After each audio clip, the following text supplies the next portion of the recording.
Magandang panahon ng eleksyon mga ka-Armstrong. Sa bidyong ito, magbibigay ako ng update para sa mga kumpletong nag-file ng COC mula sa Kapitan, Kagawad, SK Chairman at SK Kagawad para may mga ideya kayo kung sino-sino ang inyong napupusuhan na kandidato. At syempre, bago natin simulan ang video, kung nais nyong suportahan ang munting channel, pakipindot lang ang subscribe button at hit na rin ang notification bell para updated ka sa lahat ng video na aking ina-upload. At huwag mo na rin kalimutan like, share at comment sa comment box. So hindi ko na patatagalin pa at alam ko excited na kayong malaman ang kumpletong listahan ng mga kandidato. Tara, sabay-sabay nating alamin at kilatisin ang mga kumpletong listahan ng mga kandidato. Tara, let's go!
Nakita nyo na ang kumpletong listahan ng mga kandidato mula Kapitan, Kagawad, SK Chairman at SK Kagawad.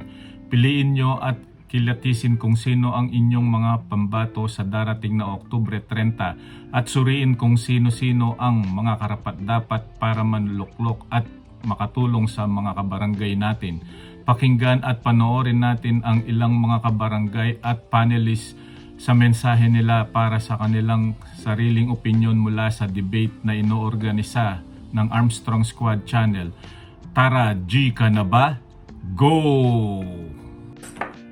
Bilang isang mamamayan ng Barangay Sampaloc, isang magandang pagkakataon sa akin ito para makita at malaman ang kagustuhan at plano ng bawat kandidato. Akma-akma ang kanilang tema na sukatin ang kalaman at kakayahan ng bawat kandidato. Napakagaling ng naisip ng organizer, lalo na ang overall chairman na si Mr. Robert Mamangon para matulungan kaming mga botante na magkaroon ng idea sa bawat tumatakbo kung ano ang kanilang plano at pangako, lalo na ang kanilang plataforma sa ating Barangay Sampaloc. Sa kabuuan ng debate ay nagbibigay ng impormasyon at oportunidad para sa mga botante na magkaroon ng masusing pag-aaral at magsusuri sa mga kandidato. Ito ay nagbibigay daan para sa mga makataong pagpapasya sa eleksyon. Ay siya pundasyon ng isang malusog na demokrasya. Bilang mamamayan ng Barangay Sampaloc, pabor po ako sa pagkakaroon ng barangay debate sa nalalapit na eleksyon. Dito, malalaman natin yung mga merong kakayahang manungkulan at umupo sa ating barangay. Dito rin natin malalaman yung plataforma nila. So, hindi lang yung porket kaibigan mo, barkada mo, kainuman mo, kamag-anak mo. Sila na rin yung isusulat mo sa iyong balota kahit alam mong wala naman silang maitutulong sa ating barangay. So, bilang mamamayan, syempre kailangan maging concerned tayo. Hindi yung nakaupo ka lang sa barangay, naghihintay ng katapusan ng sahuran. Bilang botante ng Barangay Sampaloc, nararapat lang na magkaroon ng BSK Debate 2023 upang malaman ng bawat botante ng isang barangay kung ang isang kumakandidato ay may kakayanan at may kayang ilatag na platapormang makakaganda at makakatulong sa ating barangay. Hello mga katropa, I'm April Canyeba, one of the organizer of BSK E-Debate 2023 at Sampaloc, Kapalit, Pampanga. Ang purpose po ng debate na to is para mapakilala po namin sa lahat ng tao sa Sampaloc ang bawat isa ng mga aspirant for captain, kagawad, and SK chairman, and even the SK kagawad. At sana ay opener po sa lahat para makilala natin ang bawat isa sa kanila at mailahad po nila ang mga plano nila para sa barangay. And dahil dito, makakapag-decide po ang bawat isa kung sino ang kanilang iboboto o maihalal, maiupo sa ating barangay. At sana po sa lahat ng mga aspirant ay na aming i-invite ay makapag-attend po para mailahad nga po ninyo ang kagustuhan nyo maiupo sa ating barangay. Isang mapagpalang araw po sa inyong lahat. Ako po si Gilbert Perez na kabilang po tayo sa Sampaloc Debate. So, eto nga po sa pamamagitan po ng video ko. Itong debate po na to napakaganda para sa akin pananaw dahil makikita po natin dito kung ano po talaga ang mga kakayahan ng mga umahabol. Hindi naman po dun sa may pinag-aralan ko o wala kang pinag-aralan. Ang paghabol po ng local election, lalong-lalo na po pang barangay, yung meron kang kalibre o kalidad bilang meron kang puso na alam mo yung mahirap sa mahirap. Hindi kasi yung pataasan ng ano to eh. Sa akin pananaw lang kahit sino naman pwedeng umabol. Kasi wala pa naman na batas na dapat nakapagtapos o ano. Ang sa akin lang, kayong mga kabaryo ko, dahil pag uma-attend ako ng assembly meeting, bago mag-assembly meeting, niyayaya ko ang mga kabarangay natin na makinig. Kasi doon natin mapapahayag kung ano ba ang dapat gawin sa ating lipunan o sa ating barangay, kung ano ang dapat nating improve, lalong-lalo na sa health, mga minamahal na senior citizen. Gusto ko sana mabigyan ng pansin yung pantay-pantay. Kasi maraming nagsasabi sa akin na almost 74 years old na, wala pa rin silang nakikita o nakaka-benefits ng senior citizen. So sa health natin, ganun pa rin. Kaya kayong mga kabarangay ko, ini-invite ko po kayo, lalo na kayong mga kandidato, na dumalo o umattend dun sa ginawa ni Armstrong Squad o si Robert Armstrong Mamangon, na alam naman natin nung siya ng Fiesta Committee na kasama namin, talagang nagpursige. So, itong tao na to, kung mapapagbigyan natin yung kanyang kagustuhan na umattend dun sa kanyang minimiti para makilala natin ng lubusan ang ating mga kandidato. Itong debate na to, hindi para sa akin, para sa kanya, no. Itong debate na to, kaya ako lumabas ngayon sa pamamagitan ng video na to, para ma-encourage ko lahat ng tao, dun po tayo sumigaw. Kasi pag nahalal po tayo or naghalal po tayo ng mga kandidato, ala na po tayo magagawa. Huli na't lahat, sabi nga, patatapusin natin ang kanilang termino bago tayo makasigaw. Ito na po yung pagkakataon natin para sumigaw, para makilatis natin yung karapat-dapat sa ating barangay. Hindi yung after ng eleksyon, doon tayo nagpuputak ng puputak. So mali po yun. Ito po, ini-encourage ko po kayo uli sa ganitong paraan. Malalaman po natin kung sino-sino talaga ang karapat-dapat. Yung hindi lang sila nakaupo, kailangan meron silang improvement. Merong improvement ang barangay natin. Kaya ito po, inaanyayahan ko po kayo ulit. Sana dumalo kayo sa debate, Sampaloc Debate. Okay, maraming salamat po and God bless you all. Thank you. Sa inyong lahat, ito po si Ginang Nieves Guevara, ang kumakatawan sa edukasyon sa ating nalalapit na barangay election, sa kanilang pagdidebatihan kung ano ang kanilang mga proyekto at kung ano kanilang masasabi tungkol sa kanilang pagtakbo o paglahok sa nalalapit na eleksyon. Okay po. Good luck everyone. Magandang araw po sa lahat. Ako po si Mary Jean Enclan. Residente po ako ng Highview Subdivision, Sampaloc, Apalit, Pampanga. At maraming salamat po at napabilang po ako bilang isa sa mga panelists na binuo po ng Armstrong Squad Committee.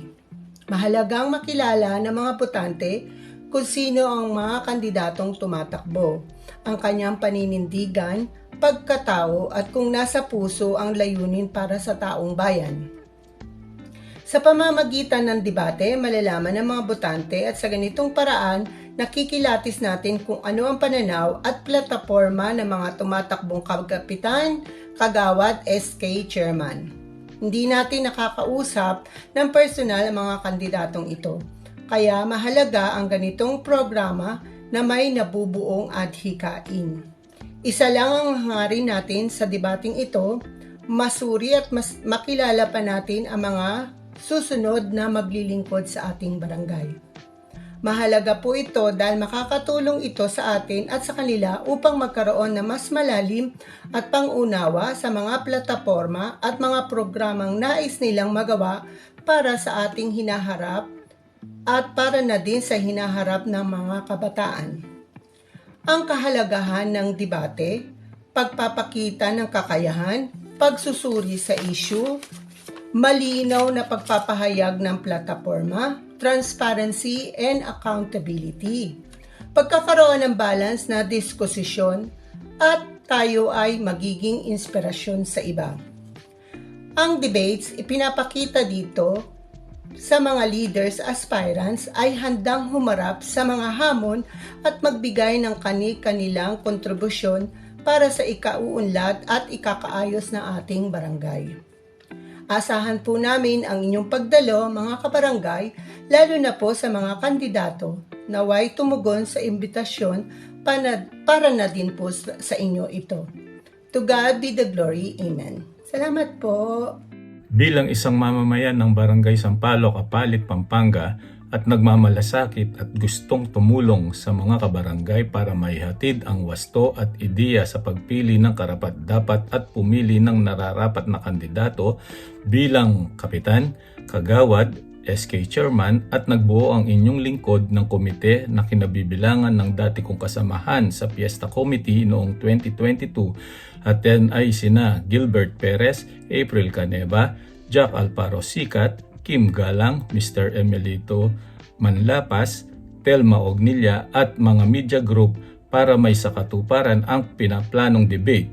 At yan na nga, andito na sa kalagitnaan na ng pagbabalangkas at nabuo na ang komite at ang mga dekalibreng panelists. Naisip ng inyong lingkod ang debate na to hindi para lamang sa pansariling kapakanan o kagustuhan lamang ng iilan o ng mga kumakandidato, bagkus ito'y para sa mga kabarangay namin para magkaroon sila ng ideya sa mga tumatakbo kung ano-ano ang kani-kanilang plano, kagustuhan, pangako at higit sa lahat para madinig ang kanilang binabalangkas na plataporma di gobyerno. Sa ding dahilan at naisip ng inyong abang lingkod, ang debate na to ay para mabago ang sistema ng election sa barangay dahil every election paulit-ulit na lang after 1 or 2 months ng pag-upo ng mga nanalo ay marami nang nagsisisigawa ng maling pagboto.